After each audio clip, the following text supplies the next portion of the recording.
अयोध्या का राजा दशरथ विवाह होने के कई साल बाद भी पुत्र के ना होना देख बहुत दुखी होते थे। कोई उत्तराधिकारी ना होने की चिंता बहुत थी। वशिष्ठ मुनि दशरथ राजा को ऐसे देख उनकी चिंता का कारण जानते हैं। हे राजा, महायज्ञ का आयोजन कीजिए, अब भगवान ही आपकी चिंता दूर कर देंगे। यह कहकर अगले दिन दशरथ राजा और वशिष्ठ मुनि दोनों मिलकर महायज्ञ का आरंभ करते हैं। यज्ञ के दौरान एक शक्तिशाली आदमी प्रसाद लेकर यज्ञ की आग से बाहर आता है।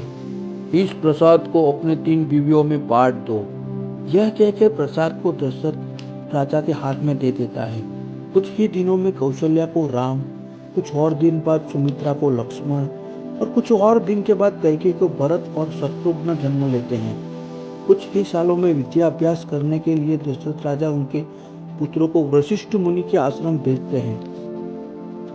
उनके विद्या अभ्यास के दौरान एक संकट आता है। एक महायज्ञ को एक दानव रोकने की बहुत कोशिश कर रहा था। यह देखकर श्री राम को क्रोध आया। श्री राम और दानव के बीच युद्ध हुआ।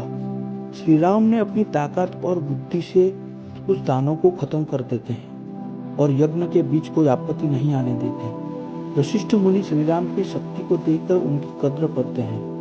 दूसरी तरफ जनक महाराज सीता स्वयंवर का आयोजन करते हैं। सारे राज्यों में ढिंढोरा पिटवाते हैं। ये जानकर वशिष्ठ मुनि श्री राम के जन्मदिन के शुभ दिन पर राम लक्ष्मण को सीता स्वयंवर में ले जाते हैं। अत्यंत सुंदर सीता के लिए दूर दूर से राजा हाजिर रहते हैं। तभी राजा जनक कहते हैं, जो भी इस शिव धनुष को तोड़ेगा वो सीता से विवाह करेगा।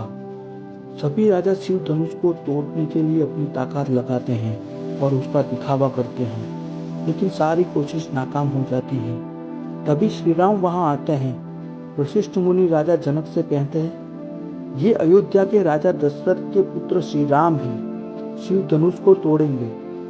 राजा जनक ने कहा, अगर ये शिव धनुष श्री राम ने तोड़ा तो सीता का विवाह श्री राम से होगा। राम शिव धनुष के पास जाकर शिव धनुष को उठाया और शिव धनुष को 2 टुकड़ों में तोड़ देते हैं।